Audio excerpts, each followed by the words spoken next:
सीताराम जय माँ भगवती आमर ओडावासी मोर नमस्कार आमर जनसचेतक समाजसेवी पक्षर आज गोटे वार्ता देवाक मु चाहूँगी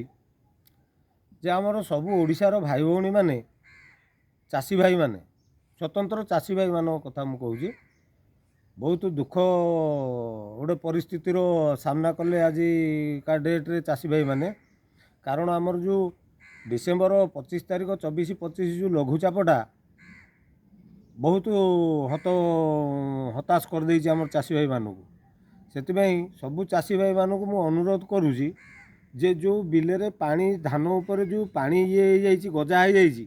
से आपण आदौ व्यस्त हवा उचित नुह आउ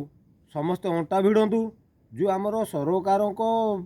जो अनुदान अच्छी कि प्रशासन अच्छी प्रशासन को जनातु कहीं आत्महत्या करूँ ना आउ निजर जीवनटा बहुत बड़ मूल्यवान आସେଥିପାଇଁ आत्महत्याटा यार सजेसन नुह जे आम सुइसाइड करदे आमर कि ये ना नहीं आपण परिवार पिला छुआ समस्ते भासीजे भाई चाषी हूँ मुख्य हाँ प्रत्येक जिनस चाकरियाठू नहीं कि प्रत्येक लोक चाष उपर निर्भर करे आ जदि चाषी भाई मैंने जदि हताश होइजिवे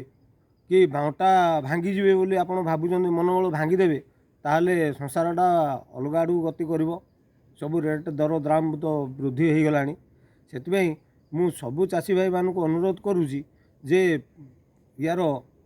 सजेसन बाहर करूँ निजे स्ट्रंग हुंतु आउ चिंता करूँ जे ना आम कौन कले ए वर्ष क्षति आसंता वर्ष तो किसी अमल हम कि ना ए वर्ष बाकी आसंता वर्ष तो आम सुझा